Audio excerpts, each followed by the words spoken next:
আজকে ডিমের ঝোল রান্না করব, ডিম আর আলু দিয়ে ঝোল। তো আমি কিভাবে রান্নাটা করছি আর কী মশলা দিচ্ছি দেখবে। যেগুলো আমাদের রেগুলার মশলা, যেগুলো আমাদের প্রতিদিনের রান্না করে আমরা রান্না করে থাকি, তার মধ্যে কিছু একটু মানে একটা কম বেশি এরকম থাকবে। তো সাথে থাকুন, রান্না করে দেখে নিন আর কীভাবে আমি করছি। কড়াই দিয়ে দিয়েছি তেল, দিচ্ছি ছোটো চামচের 1 চামচ জিরে, 3টে শুকনো লঙ্কা, আর এখানে আছে মিডিয়াম সাইজের 2টো টমেটো, রসুন 1 গাঁট, আদা 1 ইঞ্চি, পেঁয়াজ ছোট সাইজের 2টো। এগুলোকে সব আমি এখন তেলে ভেজে নেব।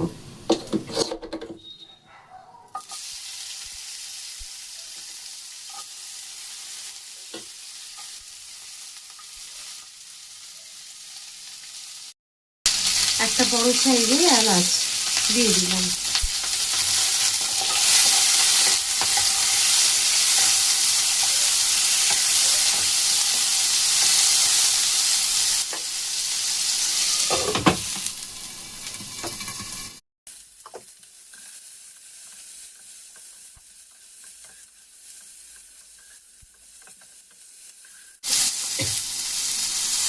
এক চামচ পোস্ত,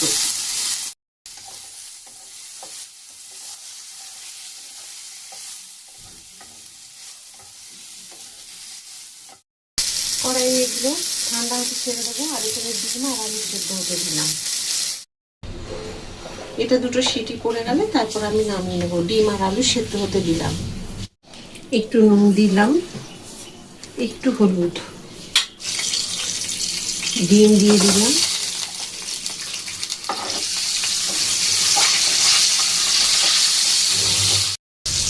দিয়ে দেবো আলুগুলোকে।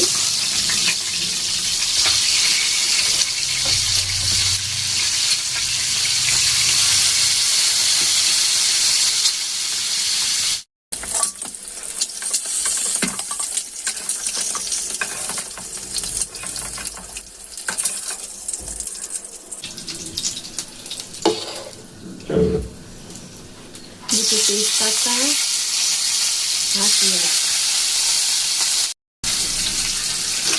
আজকে আমি তৈরি করবো ডিম আলুর ঝোল, তার জন্য দিলাম সাদা জিরে ফোড়ন। এই যে এই জিরে,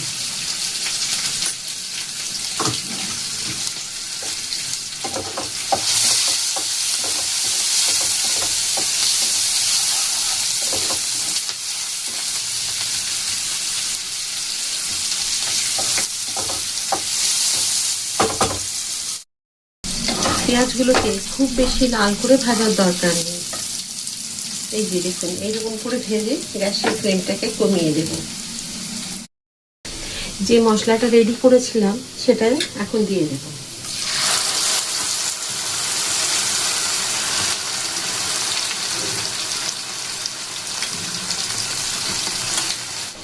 দিয়ে দিলাম হলুদ।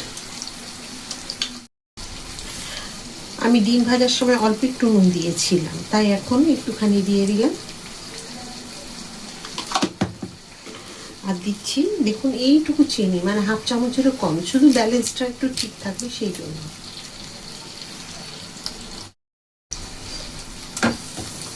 গ্যাসের ফ্লেমটাকে বাড়িয়ে এখন আমি মশলা কষিয়ে নেব। মোটামুটি ধরুন হাই ফ্লেমে কি মিডিয়াম ফ্লেমে 2 মিনিট মতো কষিয়ে নিতে হবে, কারণ মশলা তো ভাজাই আছে। আমরা তো মশলাটাকে তেলে ভেজেছিলাম, তো বেশিক্ষণ ভাজার প্রয়োজন নেই এটা।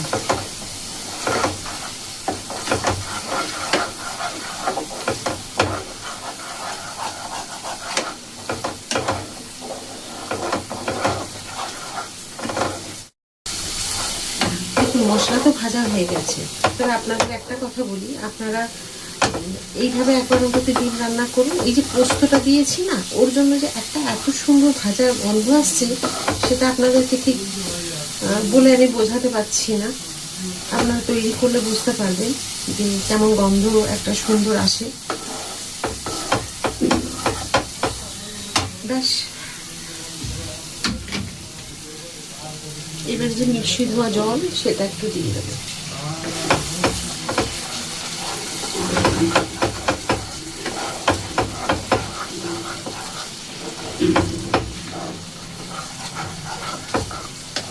একটু উষ্ণ গরম জল করে দিলে বেশি ভালো। তো আমি সেই একটু জল গরম করে রেখেছিলাম আগে, সেই জল আমি ডিমের সাথে দিয়ে রেখেছি, সেটা এখন দিয়ে দেবো। ডিম আর আলু সমেত ওই গরম জল, এই যে দেখুন দিয়ে দিলাম।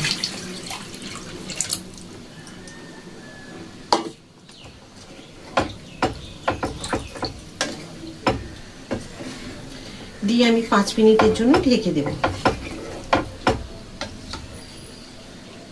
আর ডিমগুলোকে দেখুন ভাজার সময়তে আমি এইভাবে কেটে দিয়েছি, এই যে এরকম করে।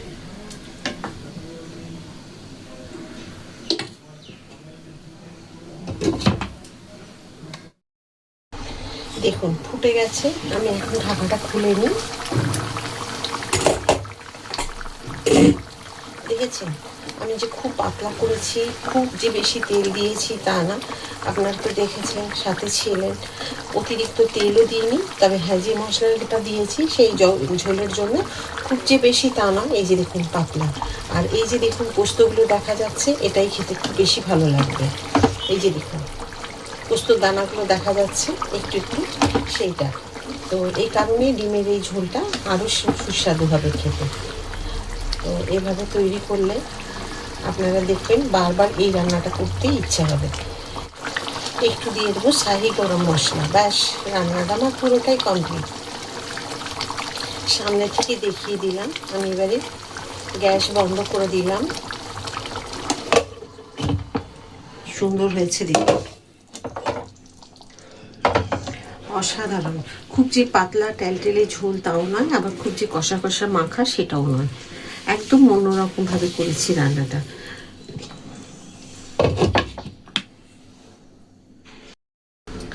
আশা করি আজকের এই রান্না আপনাদের সকলেরই ভালো লাগবে। আমি যেভাবে করেছি আপনারাও এইভাবে তৈরি করুন, দেখবেন এই রান্নাটা খুব যে একটা ঝামেলা তা নয়, অথচ খেতে কিন্তু খুব সুন্দর হয়।